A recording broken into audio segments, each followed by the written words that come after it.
You are listening to SPN, the Sports Podcasting Network. من هناك لشوارزنيجر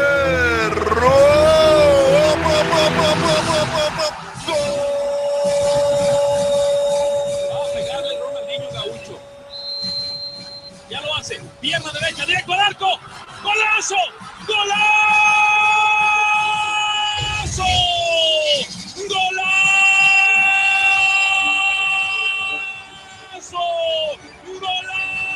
This is Soccer Today, live on SPN Radio, your new live show about the beautiful game in all its glory, with Duane, Rollins and Kevin Laramee. MLS, EPL, La Liga, Champions League, all is fair game.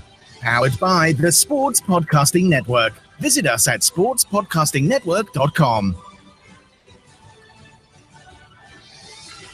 Kevin, in honor of Russia, I'm going to half-ass it for the first 50 minutes today, and I'm only going to turn up for the last 10. But out of those last 10, woo-hoo-hoo, am I going to come on? I might come up a little bit short in the end, but first 50 minutes or so, going to have to carry me, man. Just going to have to carry me. What's the point of just playing a game and not make it interesting? Let's make it drama. Let's fill it with drama. Let's not play a full 100%. Yes, we dominated the first 30 minutes, then got scored 2 quick goals, and then decided to, let's wait a little bit and see what we can do in Russia time. So that's what, past the 79th minute, I guess, now in 2 games. Yes, exactly. Obviously, they came a little bit short on the Slovakian comeback today, down 2-1, 1 point after the first 2 games. The first 2 teams in Euro 2016 have now completed their second game. The tournament, I said yesterday that the tournament doesn't really start until there's a major upset, or an upset anyway. The Hungary took care of that. The team that I picked to be the worst of the tournament, they beat Austria 2-0 yesterday, so I thought that was really...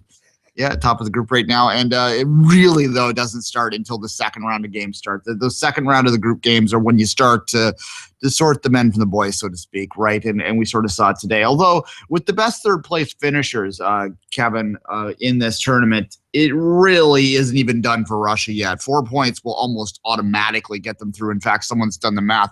There's a 92% chance. The lowest possible percentage that they would go through on 4 points is 92%. So don't discount Russia just yet. That's interesting. Is that just for Russia, or for basically any team with 4 points has a 92% chance of moving on to the quarters? That's someone who's worked out all the best third place tournaments over the course of years, and they found that it's 92% of the time a team with 4 points has advanced. Because it's a win in the draw, and a win in the draw in a 3-game schedule, if you say for the group stage, is it quite a good average? And yes, it's the famous 500 as well. Yeah, you're taking points off the other teams too. You got to factor in all the different math around there. It's very #math, but it's 92% there. If you even the 3-point option, there's a chart. I actually tweeted it out this morning. There is a chart that shows all the percentages. Even at 3 points, you have a very good chance. I'll try and draw that up right now, Kevin. If you want to just banter for a second, I'll find it and I'll tell you the exact numbers. Exactly. On the show today, in about 12 minutes, we have Kristen Enage of Yahoo.co.uk to talk about the Copa. He is in United States right now to cover the Copa, so we're going to talk about him, about this milestone of a tournament that's starting to pick up steam. And by the way, Duane, we are working as well. It's news to you, so I'm putting you on the spot. Boy. But we have a friend right now, was in Philly last night for the Chile game, and we're working on getting him on the show for next week to talk about his in-stadium experience for the Copa, traveling. And if Chile makes it to the semis, he's going to be there. So we're going to have a presence at the Copa final in the stands to get the experience and compare with other great tournament, because our friend here was in Rio and was in the latest couple of big tournament for Chile. So it's going to be interesting to hear in the stands, because we talked about the Copa, but in the stands, what was the experience? Okay, fair enough. I've got that chart up now, and what I'll do once I'm done reading some of these numbers to you, I'll tweet it to SportsPodNet, and you can retweet it from there, Kevin, and our listeners can find it that way. It's also on 24th Minute if you wanted to seek it out. Basically, anything below 3 points obviously is a very low chance of advancement, although if you have 2 points, there is a 16% chance of advancement if your goal differential is -1 or better. If you're looking at 3 points, the minimum chance, the lowest percentage advancement on 3 points is 27%, I think, which is a little bit higher than most people would expect on that. It goes all the way up. If you have a goal diff of 0 or better, so you're on 3 points, but you basically played close games and maybe had a blowout in one of your games, you have an 87% chance of advancing on just 3 points, 73% chance or 75% chance on -1, 56% on -2, 39% on -3, and 27% on -3 or worse. Again, that 4.1, 92% is where it starts. And in fact, if your goal diff is 0 and you're on 4 points, it's 100%. It's automatic, and any 5-point figure that puts you through. So basically, that's where we're at. As I said, I will tweet that out to you, all fine folks. I'll tweet that right now to SportsPod. And in fact, I can retweet it myself. So just go to 24th Minute, because Twitter now allows me to retweet myself. Yeah, so right. That's kind of weird. It kind of makes it's like when you're quoting yourself. It's like when you say, "Remember when Kevin used to?" Well, wait, I'm Kevin. Why am I quoting myself? Talking to third person now, man. Well, that's what Kevin does. Kevin likes to talk in the third person because Kevin's that way. He put X's at the end of shows and talks in the third person. There, exactly. All right. Today's question of the day relates to the MLS break. Last night I was thinking about this. I was thinking about how little I was thinking about MLS.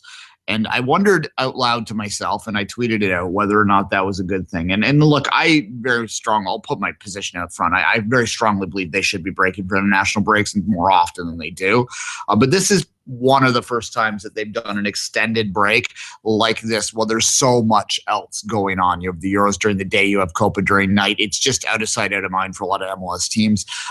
Some of them are starting back up this week in the U.S. Open Cup, obviously, but even that is a little bit out of the mind of the average person. So it's really not till Saturday they get back going in full. And I wondered whether or not that was a good thing or not, whether the marketing level of MLS is at the point where they can afford to be out of sight, out of mind for even the month. We think about that in the NASL all the time, and there is some data that shows the attendance dropping in the second half of the season. So I guess the proof will be in the pudding when MLS starts back up, whether there's a little drop, or whether we think it's strong enough. Kevin, what are your thoughts? No, exactly. You mentioned the long break, and it's been the first time since we cover MLS that it has taken a break this long, and it's kind of refreshing.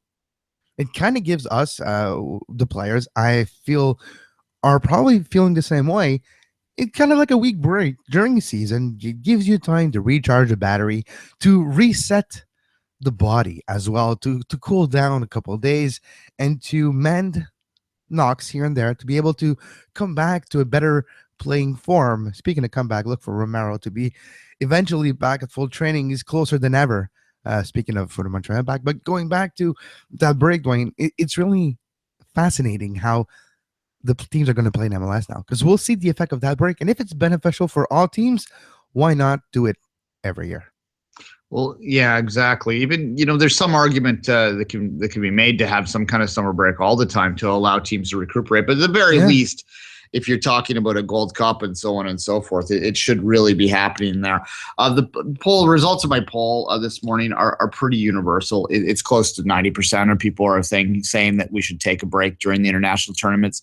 I suspect that's a bit of a selection bias in terms of the people that follow me, because the people that follow me tend to be, the harder core of soccer fans out there, and they tend to gravitate more towards traditional ways to run leagues. But the argument from the other side, again, is just that the casual fan out there, and I don't mean to, when I say casual fan, some people get upset when I use that term. I'm not saying they're bad fans. I'm just saying they're not as engaged. They're not spending 24/7 thinking about the sport and thinking about MLS like a lot of people. 5 podcasts a day about the shows. No, exactly. And when you mention casual fan, you're not saying plastic fan. You're saying casual fan. Those are two different things. Wait, casual fan is somebody that a couple times a year will go to a game, will watch every single game on TV when it has a radio show, talks about his team. You'll listen to it. He's very involved, but he's not necessarily breaking down the starting 11 every single day to say, like, look, I told you Kyle Becker should have started.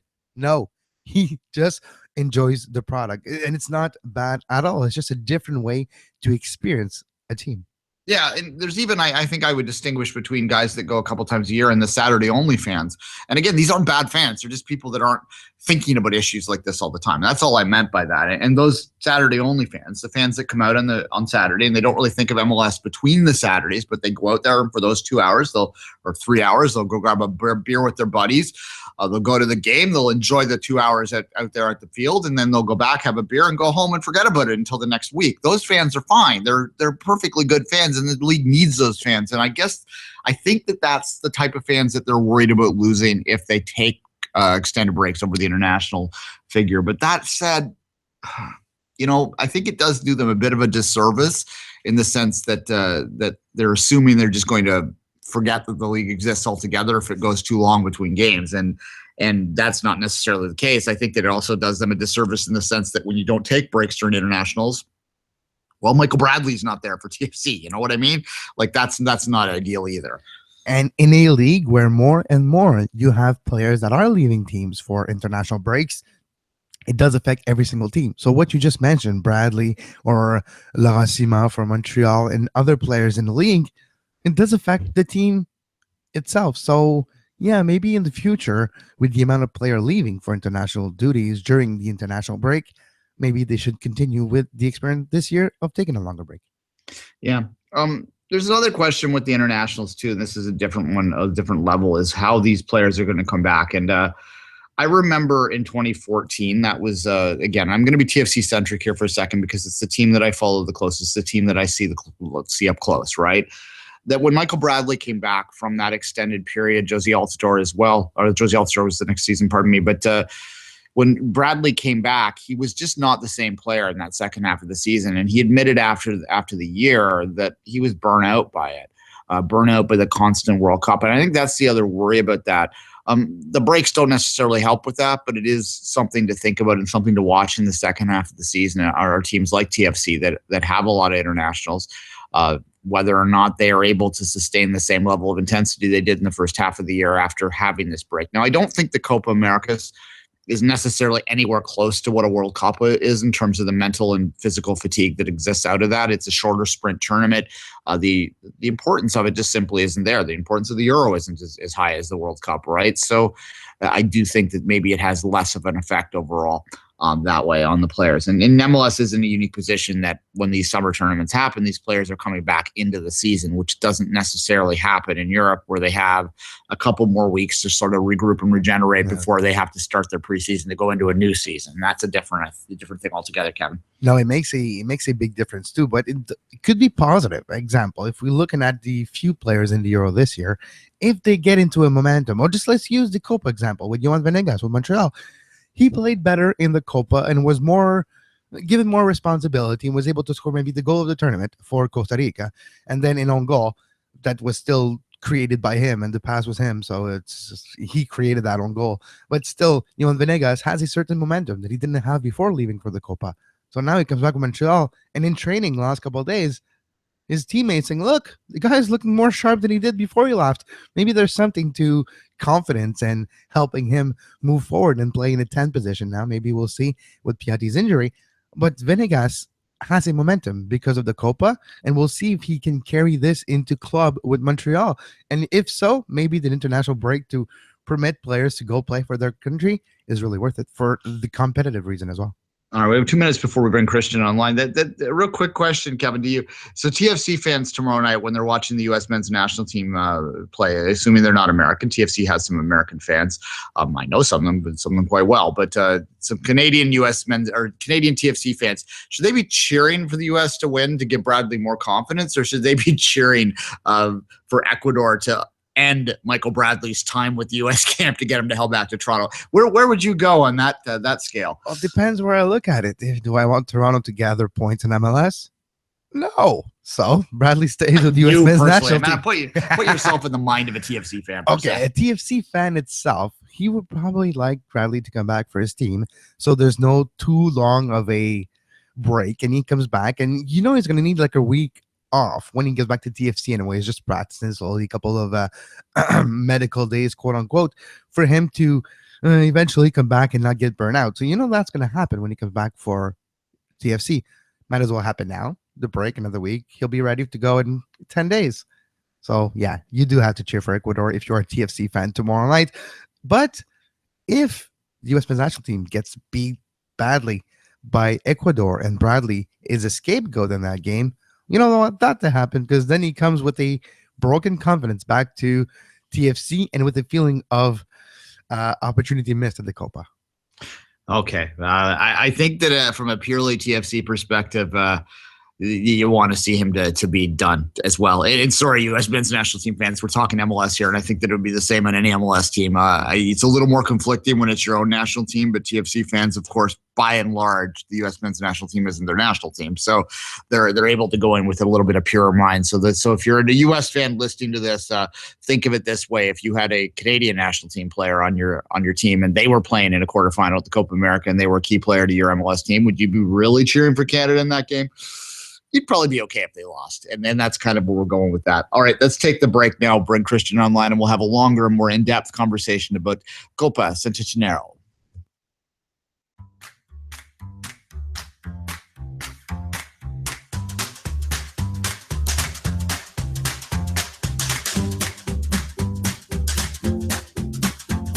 You are listening to Soccer Today, live on SPN Radio.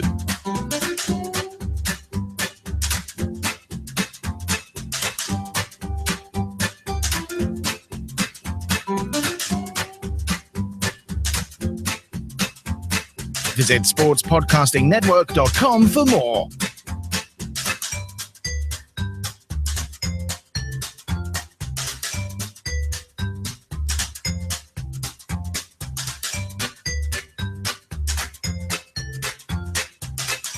And welcome back to Soccer Today. It's our pleasure to be joined today by Christian Enage of yahoo.co.uk, covering the Copa America right now. Christian, how are you doing today? I'm good, thanks. How are you? I am doing fine. A lot of soccer to talk about. And let's start with the Copa. What's your overall thought on your tournament, Christian? I think the biggest takeaway you can say is it's about the teams that have gone out as much as anything. Uruguay were heavily tipped to do well in this. I mean, I personally was someone that tipped them to do quite well. And they simply haven't. They've been incredibly poor. Now, you can dissect a number of reasons for why that is. I think Cavani is really reaffirming the fact he's not meant to lead the line. I think the midfield had a significant drop-off as well. I think losing the likes of Gargano is going to significantly hamper a team in Uruguay's position. And then you have Brazil in there as well with Dunga and what has been a disastrous Copa America for them. Yes, they put 7 past Haiti. Again, that is Haiti, though, with all due respect to that team and those players. It's just been a poor showing from Brazil, and you can lament the refereeing decision against Peru all you want.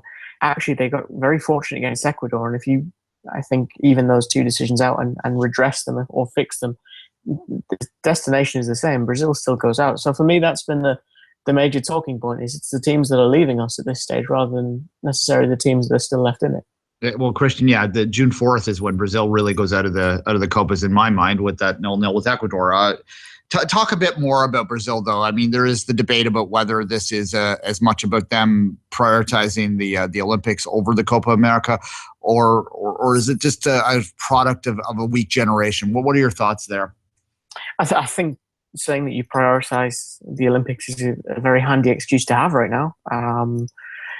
Look, the thing is with this, success has 1,000 fathers and failure is an orphan. So you're going to look for one reason to pinpoint things and say, well, it's Dunga, he's the problem. I think he's part of the problem. I think the generation, yes, there is a slight generational issue as well. I don't see the same quality in this group that I've maybe seen in previous years and previous generations. And I think when you put those things together, it is a storm, if you will. It takes a variety of different aspects to come together to produce something like this.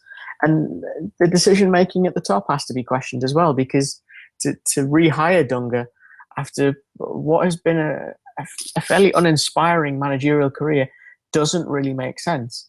It didn't make sense from when it happened. It doesn't make sense now. And I say that having been fortunate enough to speak to the likes of Tim Vickery, who, again, knows Brazil better than some Brazilians.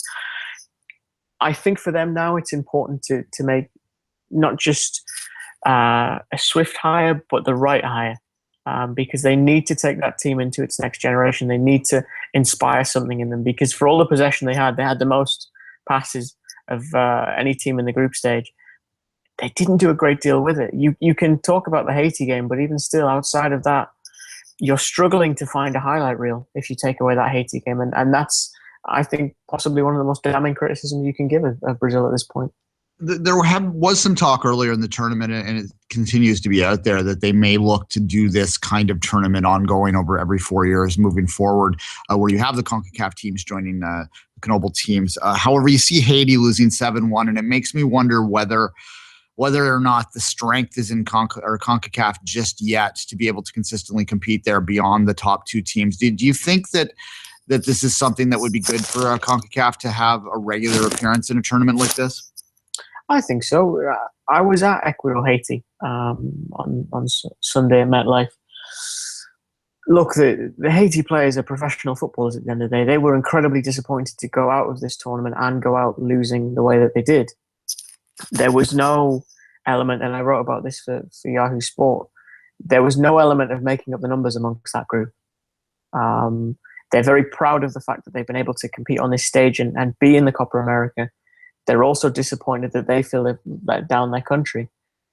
Now, I don't know if that's a fair evaluation. I think some of them are being quite hard on themselves in that moment.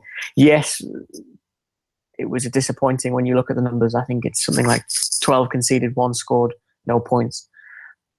I also think that consistent participation in this tournament will help nations like that. It will help you get better. You'll start to build a momentum because you're playing against better teams. You're learning things. And that was something that I took away from speaking to a handful of those Haiti players, was actually when you play in a tournament like Copa America, you are learning something. You're learning subtle nuances that you necessarily won't pick up playing just against Caribbean teams. And I think for a nation like Haiti that, again, you really can't discuss them without mentioning the wider factors, the scars of the earthquake that are still there in that country. It would be helpful to them, I think, to move them forward, to be able to come and play against teams of that ilk. As demoralizing as it may seem in this first moment, I think in the long term it will help them build something. When you're looking at the U.S. now, Christian, they had a very unexpected but deception as well filled first game, then a huge emotionally charged win for nothing, and they did what they had to do to get out of the group. What do you expect from the United States against Ecuador, and is it all in the line for a Jurgen Klinsmann in this quarterfinals? Because people were expecting the U.S. to be in the quarterfinals, but not necessarily expecting more. So what does this game mean as well versus Ecuador? I don't think he'll be in trouble if he loses it. I think for the most part he's granted a chance to take this team to Russia 2018 unless something spectacularly bad happens. I don't see a loss to Ecuador as something that's spectacularly bad in the perception of Sunil Gulati and the people who make those decisions. What I would expect from them in the short term in their playing, I think they'll sit deep. I think at this precise moment, the US national team is a team that likes its back against the wall. It likes to sit deep. It likes to spring on the opposition. You look at the game against Paraguay as a good example. Yes, they were down to 10 men, but that almost, to me, seems like a position that Klinsmann thrives in. The moment where you can be a hero no matter what. If they lose to Paraguay, people say, well, it was 10 men. What chance did we really have? The fact that they win, they then come out looking even better. And I think he almost thrives in that underdog status, particularly with the US. Now, the concern you have is that in the time he's been with this national team, you would want the mentality, the style of play to evolve to a position that is stronger, where they can take the game to a team. I still don't see that. And I think the one concern I really have for that game against Ecuador is watching Christian Noboa, albeit against Haiti, he was able to pop the ball around in a way that I've really wanted Michael Bradley to play for a few years now.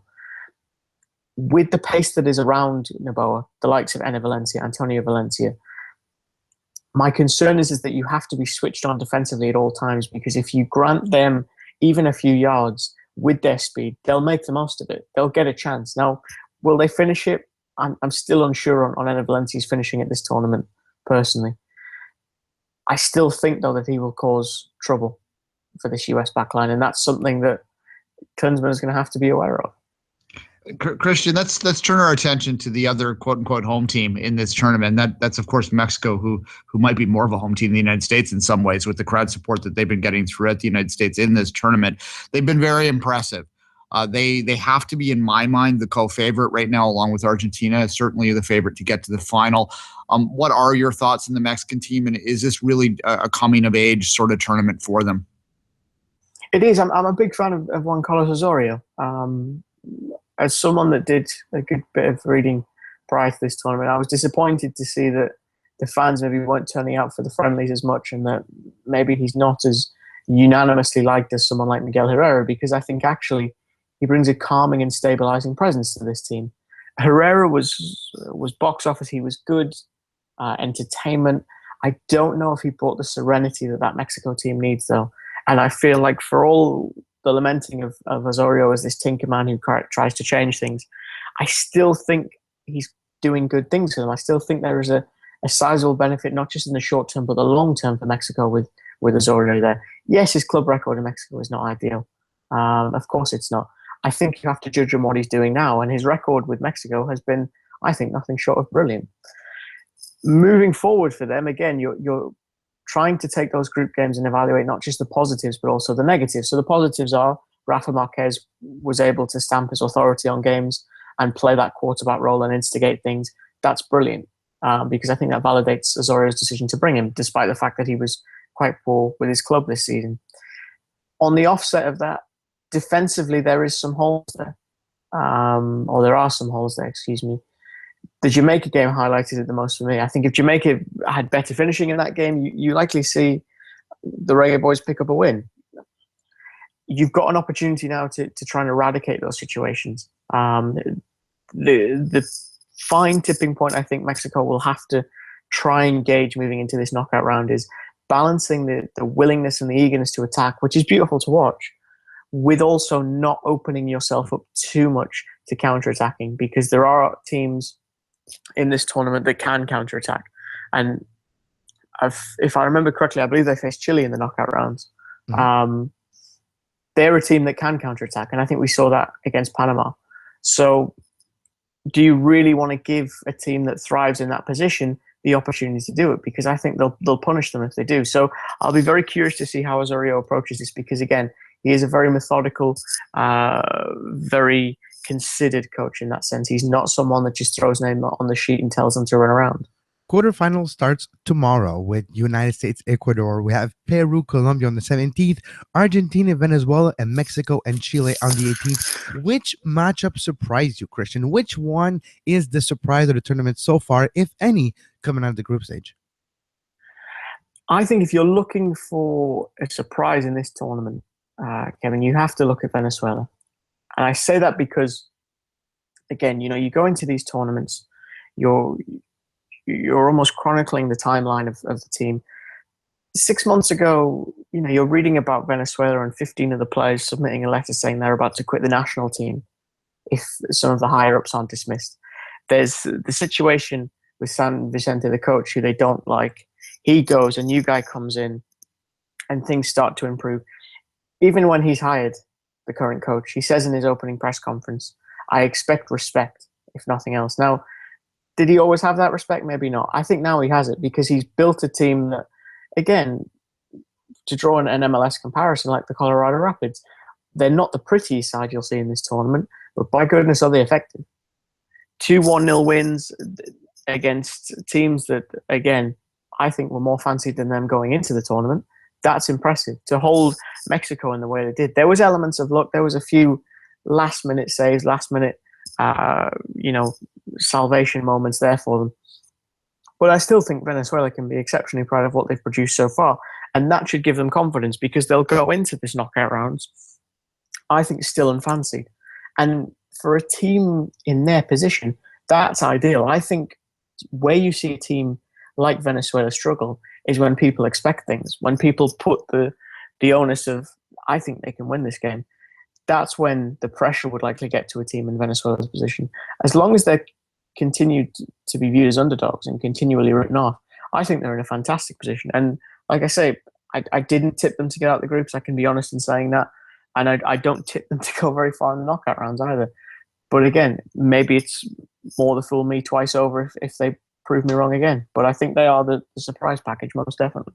The one matchup we really haven't spoken too much of is the Peruvian Colombian matchup. Colombia looked great in the first two games, put a lot of their seconds reserve squad out there in the third game, ended up losing the group there. Peru, they were very Peru-like, I guess. They sort of got through on the handball there and so on and so forth. What's your thoughts on that matchup? Is there any chance for the upset? I think you have to say there is always a chance for an upset. This Peru squad, it's left a few of its older guys off. If you look at the ones who would cut from the preliminary roster, a good portion of them, I think about half of them actually are 28 and over. So this is a little bit of a younger squad. It's a little bit experimental. I think that in itself can breed a freedom of play, though. And look, you can talk about the handball against Brazil. They still were able to beat Brazil, and they deserve credit for that. The curiosity I have with Colombia is they're one of these teams that clearly has a defined talisman. It's James Rodriguez. He's someone that doesn't have that position at club level, and I think to a degree that's why he relishes coming to play for Colombia, because he's made the important man. He's made the central figure. He is the piano player to the other players' piano carriers, and I think he basks in that. What happens when you shut him down? That's the big question I have.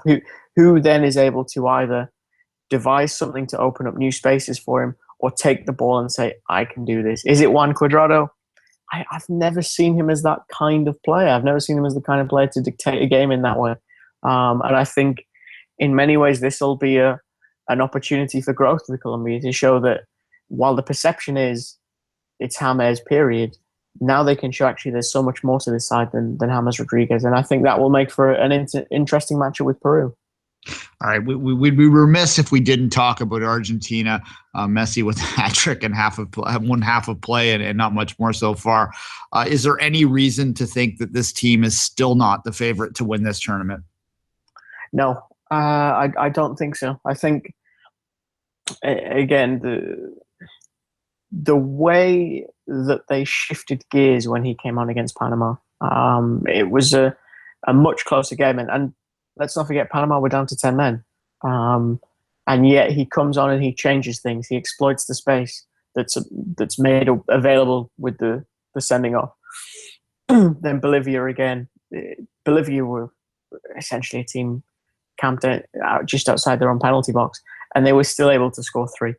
I think the way you look at it now with the teams that are left, you have to think Argentina are favourites. And in fairness, not just because of Messi. I think it would be a misnomer to say it's purely because of Lionel Messi's presence. There are very talented players throughout that team. Ever Banega, for me, is a very talented player. I think Ezekiel Lavezzi, granted he's not perhaps at the highest stage he could be at club level, is still a very talented player. Eric Lamela is coming off the back of his best season in the Premier League, no doubt about that. And when you have, I think, such talent around the team, again, it will relieve the burden of pressure on Messi somewhat. And I think you talk to those players now, I would imagine they're all fully aware this is a fantastic opportunity to bury the ghosts, not just of the 2015 Copa America, but also the 2014 World Cup. Because granted, Martino wasn't present for the World Cup, but he was present for the Copa America. And a lot of those players were present for both finals. So to bury those ghosts is an opportunity that I think they will be focused on taking. And it's difficult to see any other outcome at this point. All right, fair enough. Before we let you go real quick, just any general thoughts on the first week or first round of games in the Euro? I think England haven't progressed much from the 2014 World Cup. I think it's lots of pretty movement and interchanges in needless parts of the pitch without much end product, which is a shame. I think France have shown that actually, for all the talk of there being 2 major stars there, they've got talent throughout the ranks.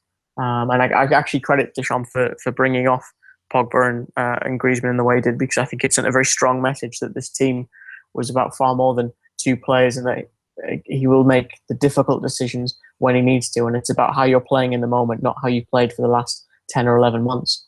I think other than that, you have to look at Belgium and say this could be the team that really is the most frustrating to watch, because they have so much talent, and yet it does seem as if Mark Wilmots just throws the counters onto the tactics board, and wherever they land is wherever the team plays, which is a shame, because I think we may look back in years to come and say that was a wasted generation. All right, fair enough, Christian. We'll let you get back to your day and enjoy the rest of the Copa. Hopefully, we maybe touch base a little bit later. Thanks, guys. Always a pleasure. Cheers.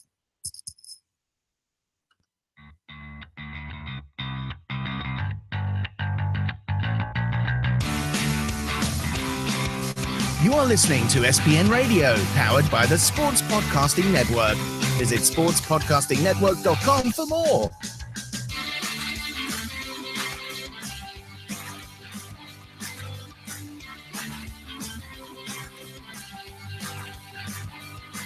Give us a call. Studio line 778-400-SPN1. That's 778-400-SPN1. Give us a call right now. Lines are open.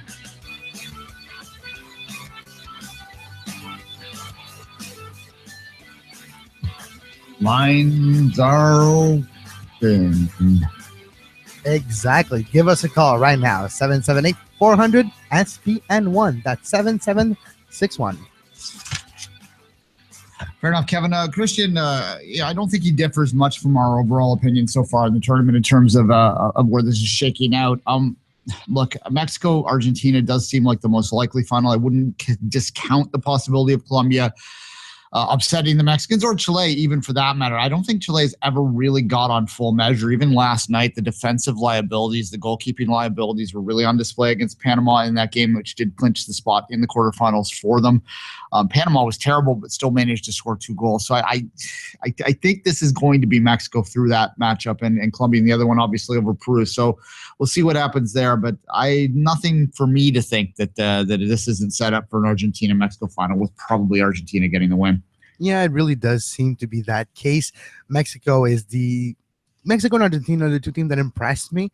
Of course, you have Argentina with Messi, and when you have the luxury of using Messi as a sub in a game, it's a threat that no other team have in the entire world, Duane. And that's something special. When you have Messi as a sub, comes in full of energy on top of everything else that he does have, that's a prospect that's dangerous for any team out there. Well, Di Maria and Aguero as, secondary strikers is quite come on. It's not even fair, really. Exactly. Yeah. Well, Mexico's all for it, though. And if it's that final that we're going to see in a few weeks from now, it's going to be a cracker of a game, Duane, because Mexico and Argentina, matchup-wise, could potentially have a lot of fireworks. Yeah, I think it'd be an exciting offensive game. Mexico's a fun team to watch. I mean, if you want to discount the whole crowd chanting thing, which I'm sick of talking about, but I think I bring it up again just because it needs to get out of the game, and it really does mar the rest of what is an otherwise good story. So I'll leave that well enough alone right there. But that said, they are fun teams to watch. It would be a fun final to watch. The other team that we should probably talk about, though, is the U.S. and whether the U.S. has the potential to sort of surprise again. They tend to, as I've said on other shows so far, win when you don't expect them to, lose when you don't expect it to. And that's the U.S. matter of things. So I think if they get by Ecuador, I would give them an outside chance at pulling some kind of stunning upset in that semifinal, because that's just how the U.S. rolls sometimes. Yes, but it's Ecuador. There's I'm a talking chance. about the semifinal. If they get past Ecuador. Yeah, if they get past Ecuador, I think the ceiling is a semifinal for the U.S. men's national team. Just them making it to the semifinal would be a victory in a way. For sure.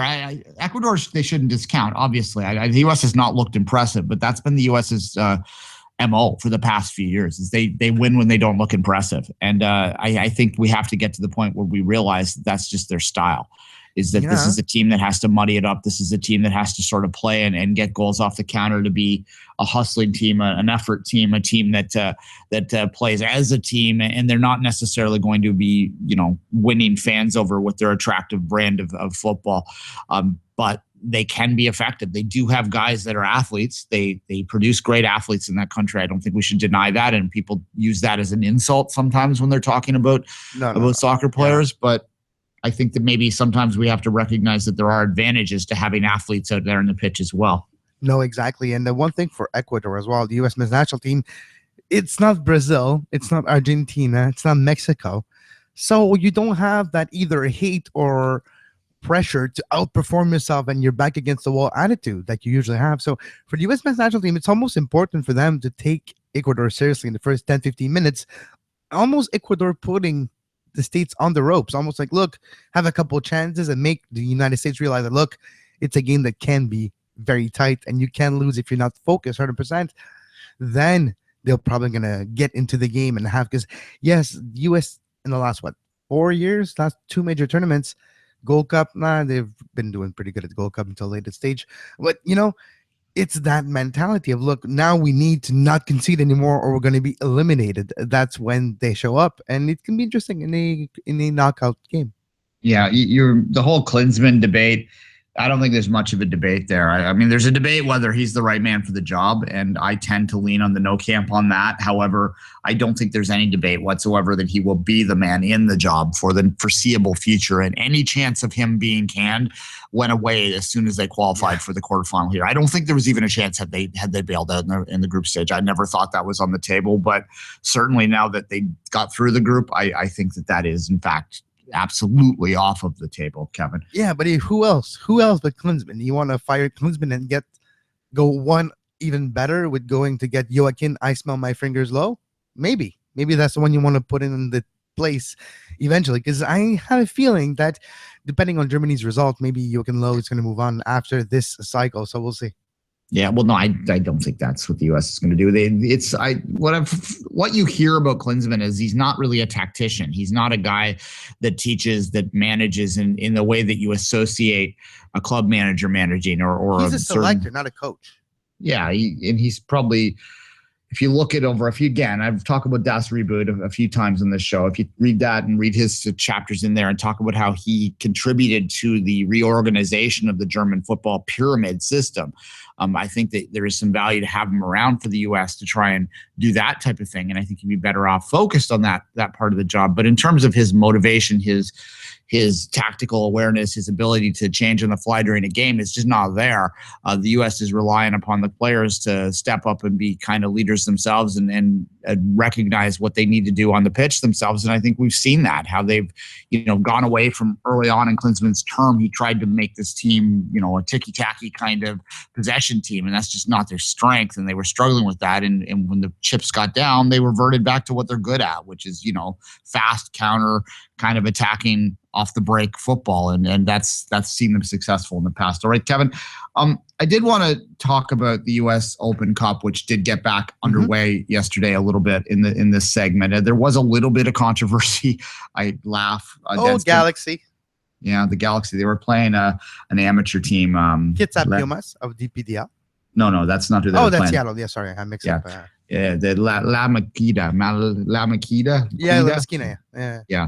Anyway, I shouldn't say it doesn't matter. It matters to them. But they were playing an amateur team locally from that area there. It was 1-1 in extra time, which is a bit embarrassing for the Galaxy because they did have some of their regulars out there. Alan Gordon started, for instance. I mean, this was Villarreal, the young hotshot player was out there as well. So they had some of their regulars out there. But they were struggling to break this team down to beat them, who they were also up or down a man. So that was a bit silly there. In extra time, there was an injured player for the Galaxy on the pitch. The Galaxy took a quick free kick and ended up scoring off of that. There's an article in Deadspin today that's sort of chastising them for being chintzy, for being cheaters, for being whatever, for doing it that way. I think that the author that wrote this Deadspin article doesn't really understand the tactics of the game very much, because what they did was no different than, say, you see it all over the world. We saw it here for the Canadian national team. We talked, Kevin and I, off air. Dero moment. Dero into Tebow. It was a quick kick against Panama in the last World Cup cycle. It's a completely legitimate play. Now, should they be not making clever plays like that because they're playing an amateur side in this tournament? Maybe if they're up 5-0, probably not. But not when you're 1-1 and you want to win. Yeah, it's to me, there's nothing happening here. There's nothing. There's no there. It's just a play. And the amateur, that's the difference between a pro and an amateur side, is the tactical awareness to see something like that in a moment like that. It's also the difference is the fact that they're able to wear them down over the course of 120 minutes. It's going to be very difficult for an amateur team to defend that long. And I think obviously this is a very talented amateur team. If they're able to score a goal, even up a man against the LA Galaxy, you got to give them credit. You got to give them credit for getting this far in the tournament. But in terms of when you're getting that deep into it, there's no room at that point for some kind of perverse concept of sportsmanship in my mind. Exactly. You're trying to win. You're trying to get to it's a knockout tournament. You don't want to go home. You don't want to be eliminated. And if you're in extra time and it's 1-1, even though you're playing it against an amateur team, you never know what's going to happen. A quick break, they score a goal, and then your back's against the wall for the Galaxy in a position where you can feel embarrassed. So you do what you have to do. And if that's taking advantage of situation that you are ready for and not the other team, why not? It's competitively speaking, there's nothing wrong with it because it's between whistle, if you want to use that expression. It's during the run of play. It's a team that knows that if it does get ready quicker than the other team, it can take advantage of it because the defense is going to be easier to break. They won't be set up. That's exactly what happened. And is it gamesmanship? No. Is it the most sportsman thing to do? Maybe not, but we're not talking about rainbows and butterflies and My Little Pony here. We're talking about a competitive knockout tournament, so it's different. That's a different podcast altogether. Although I will say quickly, before we move on, I'll give you the other scores, and then we'll take the break. It was the Galaxy player that was hurt. If it had been the other team's player that had been hurt, then maybe you can make an argument with this, but then they wouldn't have had the free kick at that point, right? So like you're starting it up when you were on the man disadvantage. In fact, you're a two-man disadvantage at that point. Anyway, live and learn. Exactly. That's why you're not professional football players, the guys that didn't defend that well. The rest of the scores, it wasn't close. The MLS teams won all of the matchups. There was one MLS on MLS matchup as well, but the MLS teams won the 3 matchups against the lower level sides. They were closer than you'd think, though. And we've already talked about the LA 4-1 win. They scored 2 more goals after the 2-1. We should mention that. Anyway, so it was 4-1 final. Colorado beat Colorado Springs 1-0. That was 0-0 late into that game as well. So a lot of ample defending going on there. Salt Lake took a shootout to get past the Wilmington Hammerheads. 3-2 would be the 3-1 in the shootout, 2-2 in the final. So Real Salt Lake with the win there. So all the MLS teams advanced. Wilmington got close. I mean, Wilmington really got close. It took RSL deep, and it was the closest maybe of an upset that we have seen in round 4 so far. Yes. All right. We have several games in the docket tonight. I'm not going to go through them all. You can find them at the U.S. Open Cup page and all that sort of good stuff. We'll talk about them a bit tomorrow, but let's take the breakdown, come back, and we'll break down yesterday's Euro 2016 play.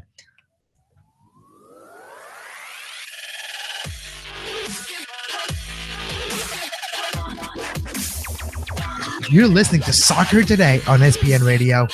You can find the on-demand version of this very show on iTunes, Stitcher, Feedburner, Podbay Player, Podbean, anywhere you get your podcasts under the Sports Podcasting Network feed. Subscribe to our YouTube page to make sure you never miss a live show talking about soccer today, the MLS post-game show, open lines after dark, 5 rings daily during the Olympics.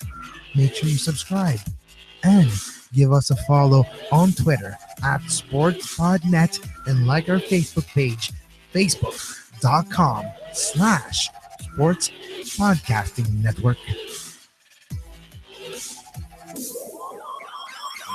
Welcome back.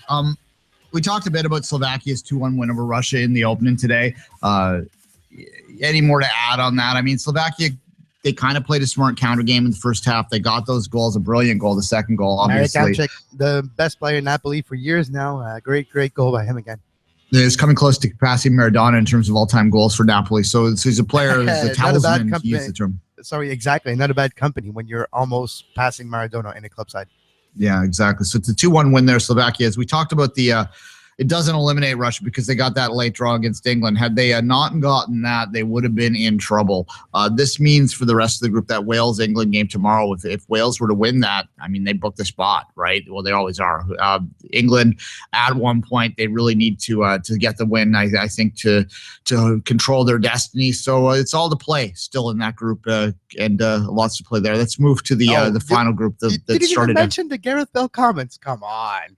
Gareth Bale saying that, well, I have a feeling, that's Gareth Bale words, I'm paraphrasing here, saying that they do want it more. He feels that Wales are a little bit more hungry than England, and the England national team didn't take quite fondly to those remarks and are quite motivated by it. And then when this retort was said to Gareth Bale, Gareth yesterday was like, well, I'm glad they feel that way. but I do still feel that we are more hungry. So the table is set for tomorrow's game between England and Wales. Exactly, and that's a good thing. It's the home nations derby. I think we've been looking forward to this one since the draw came out, and it should be a fun one. I'm thinking of heading down to a local establishment here to watch it. Amongst the English fans, I am of English heritage, so as much as I like the underdog, I can't go against what I've always had in my blood a little bit. So I will be cheering for England tomorrow, but Wales has certainly surprised me in that first game. Let's move to the other two games that happened yesterday, the final games of the group stage, of the first round of the group stage. Hungary with the big upset. Wow. To me, I called them the worst team in the tournament. I was basing that on their form. I was basing that on where their players play, and so on and so forth. It's the first time in Euro history that two players playing outside of a first division scored for the same team in the same game, by the way. So that tells you a little bit about what that roster looks like. Austria, though, yeek. So much for the dark horse. They did not look good in that. Hungary looked great in it. And old man track pants with the clean sheet. Austria is not a dark horse. They're a horse in the dark right now. Yeah, okay, fair enough. And the track pants, yeah, come on. 42-year-old goalkeeper that runs the entirety of the pitch after that second goal for Hungary, a world-class chip, who the Austria goalkeeper was caught out of position, caught by surprise, and was not expecting that type of finish by the Hungary player. But no, the goalkeeper running all the way, go take a little quick hug, then realize, all right, I got to go back. Turns around and runs back to the net. Oh, it's a classic underdog story. And the feeling, the emotion of the Hungary fan, it's been 40 years brewing, and it's just amazing to see it happen. At least they got the victory. No matter what else happened for them in the tournament, they're top of the group right now, and they got their victory that they wanted, that maybe justifies not only their spot in this competition, but the spot of all the other teams that were ranked from 17 to 24 that are the Euro 24 quote-unquote team branded, that are like, you'll be here just to show up and you'll get eliminated. No, they're not just here to show up. They're here to compete, and it's awesome that way. Well, exactly. And 3 points, as we just said, they're in good shape now. If they can find one more the rest of the way, they might be okay right now. Anyways, real quick before we talk about Iceland, Portland. Portugal. Not Phoenix, yes. Either. Phoenix was playing Iceland yesterday. Reykjavik Grapevine at Reykjavik. It's at RVK Grapevine. It is the most amazing follow ever if you want it. They are a Icelandic English language magazine. They're tweeting out stuff like, if you want to relive Iceland's crushing 1-1 defeat of Portugal, here's their complete match commentary. They're going to, where's the other one in here? They're going to frolic in the where the hell is it? Sorry, I'm getting lost in here. But anyway, follow that. They're quite funny, and it's a good thing. But the Iceland 1-1, look, they did what a minnow does. They bunkered up and got the goal against the run. But hey. Duane, did you see Cristiano Ronaldo's comments after the game? Now he's complaining that he's been paraphrased. So I'll mention both comment. In the first article that it came out, he was paraphrasing, was cited to be, he said, basically, look, they celebrated like they won the damn Euro. They just tied a game. For me, just that mentality is a small mentality, and they're not going to do nothing in this tournament. So basically, Ronaldo took offense with Iceland's celebration after that draw, and Ronaldo hates Iceland. Yeah, well, he was being Ronaldo. And look, a lot of people were criticizing him, and then they had the counter criticize him, and people that were criticizing the criticizers because, we hate it when athletes say bland things. Well, people, you can be right. You can both be right? He was being petty and small, but that's Ronaldo's He's not wrong in a way, too. In a way, he's right that you have to. If you don't go for scoring goals, you're not going to win the thing. So yeah. Yeah. Well, Greece did, though. Denmark. Denmark 92, Greece 2004. Yeah, he's probably still bitter about that. To be honest, the 12-year rule. Who'd they beat in the final? Here's another one from the Reykjavik Grapevine. Our mighty horses will gallop over your team once again in the semifinals. Mighty Viking warriors who will destroy the moaning starlet in the semis with the molten hellfires of Helka. It's amazing. You've got to follow this. And Duane, you have to always remember too, Iceland 1-1. It's amazing, but for Portugal, is it a deception? That's what's interesting to me. But Ronaldo saying those type of things makes it interesting, and we're talking about it even more. So, congrats, Iceland. You're quite the story so far. Yeah, look, what I said in the tournament, the preview, was that I thought Iceland was getting overrated. And I actually, despite the fact they got the draw, I felt good about saying that, because like people were talking about them winning the tournament. But no, I mean, anyone can win any tournament, right? Like, you know, the ball's rounded and any given Saturday or whatever the hell cliche you want to put out there. It is true. However, I mean, it was pretty clear that this is a team that has punched way above its weight, got a favorable draw in qualifying, and managed to succeed in getting through. It's going to be tough for them to replicate that here. It's going to be tough for them to replicate it in World Cup qualifying starting in the fall. But we should enjoy the ride nonetheless. And getting a draw against a team like Portugal with Ronaldo out there, Portugal is on the down run. They're, you know, are they a deception, as you say? I don't know if necessarily anyone considers them a favorite anymore, so I don't know if they can be, but they're certainly the favorite in this group. I don't think there was anything that happened yesterday that sort of suggested otherwise. However, they got to do it. They got to finish it out there, and that's been Portugal's gig forever. Is that they look pretty decent on paper. They've got Ronaldo out there, but they never really finish outside of 2004 when they were at home, and they still didn't finish it when it ultimately mattered in that final against a team very similar to Iceland in Greece in that tournament. And here we are. Hey, the 12-year rule: 92, Denmark; 2004, Greece; 2016, who will it be? Croatia. I'm still going with Croatia. But yeah, but Croatia does it count in a underdog win for the 12-year rule, or does it have to be a little smaller, like a Poland or something? Yeah, well, yeah, maybe you might be right, because it's not Germany, it's not. It's not France, amongst Italy, the traditional powers. True, yeah, I think anything outside the traditional powers would qualify as a 12-year rule continuation. Yes. All right, so we'll see. Croatia's second game is going to be interesting to see. But now we're getting ready for Switzerland-Romania in about 3 minutes. Yeah, and on that note, this is going to be an interesting one. The Romanians looked great against France. Switzerland looked terrible against Albania. Which one is closer to accurate? Was Switzerland bad or was Romania good? We're going to find out in a few minutes. But I think we're going to say goodbye and let you all find it out together watching this game on TV. We'll be back to talk about this tomorrow at 11 o'clock like we will be every day. And until that time, Kevin, as always, I'll have you say goodbye. You can give us a follow on Twitter at 24th Minute for Duane, at Kev Laramee for myself, and the network. Give and follow to the network where you can always get information about live shows and the links to on-demand sports radio. So that's at SportsPodNet. Tomorrow, 11 a.m., Soccer Today. And until then, have a great soccer. You were listening to SPN, the Sports Podcasting Network. Visit us, sportspodcastingnetwork.com.